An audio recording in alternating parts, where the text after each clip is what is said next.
In a quiet little forest, surrounded by tall green trees and soft sunlight, there lived a kind mother goat and her 7 little kids.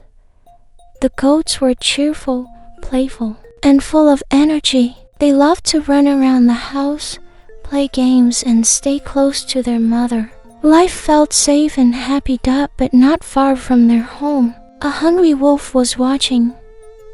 He waited quietly, hiding behind the trees, studying their routine. He was patient, and very clever. One morning, the mother goat prepared to leave the house. She needed to go into the forest to find food. Before leaving, she gathered her little kids around her.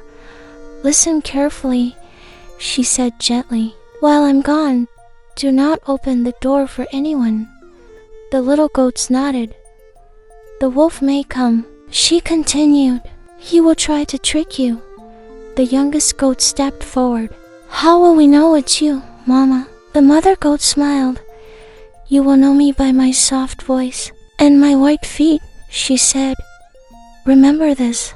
My voice is gentle and my feet are white." The little goats repeated it together. Soft voice, white feet. The mother goat kissed them goodbye and left. For a while, everything was quiet. The goats played inside, just as they were told. Then suddenly, knock, knock. The little goats froze. A voice came from outside. "Open the door, my dear children. It's your mother." The goats looked at each other. Something didn't feel right. "That's not Mama," one of them said. "Her voice is soft. That voice is rough. You're not our mother." They called out, "Go away, outside." The wolf growled quietly. His plan had failed, but he wasn't giving up. He walked away, thinking. Then he smiled. "I know what to do," he whispered. The wolf went to a nearby shop and drank sweet milk until his voice became soft and smooth. Then he returned to the house. Knock, knock. "Open the door, my dear children," he said again, this time with a gentle voice. The little goats hesitated. The voice sounded right, but one of them said, "Show us your feet first." The wolf looked down. His feet were dark. He quickly ran to a mill and covered his feet with white flour. Now his feet looked just like the mother goats. He returned again. "Knock, knock. Look at my feet," he said softly. "They are white, just like your mother's." The little goats looked carefully.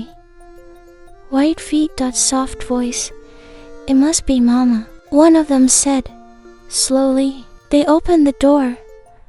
The moment the door opened, the wolf rushed inside. The little goats screamed. They ran in every direction. Some hid under the table. Some jumped behind the bed. One hid inside a cupboard. And the smallest one ran to the clock and hid inside it. But the wolf was fast, and he was hungry. One by one, he found the little goats. The house became quiet again. Too quiet. Only one goat was left, the smallest one, still hidden inside the clock. Not moving, not making a sound. Later that day, the mother goat returned home. As she walked toward the house, something felt wrong. The door was open. She rushed inside. The room was a mess. Furniture knocked over. Things scattered everywhere. "My children?" she called out. No answer. Her heart began to race. "My children, where are you?" Then a tiny voice came from the clock. The smallest goat slowly stepped out. Tears in his eyes. "Mama," he said softly. The wolf came. The mother goat's heart broke, but she stayed strong.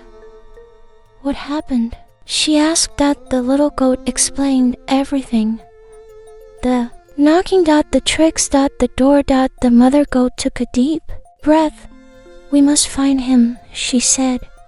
She followed the wolf's tracks through the forest, across the grass, over the rocks. Until finally she found him. The wolf was lying under a tree. Sleeping. His belly was big, very big. The mother goat had an idea. Carefully, she stepped closer.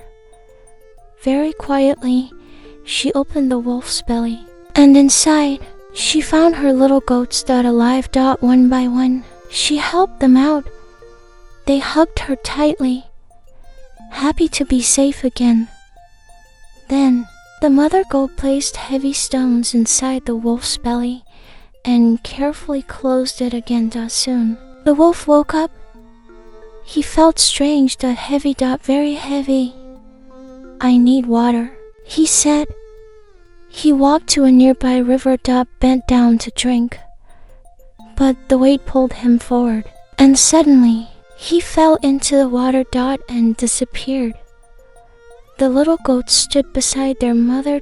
Safe. Together. That night, they stayed close to her, listening carefully, learning something important.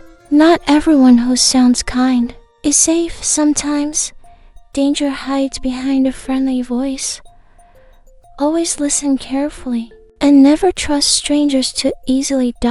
And from that day on, the little goats never opened the door without being sure.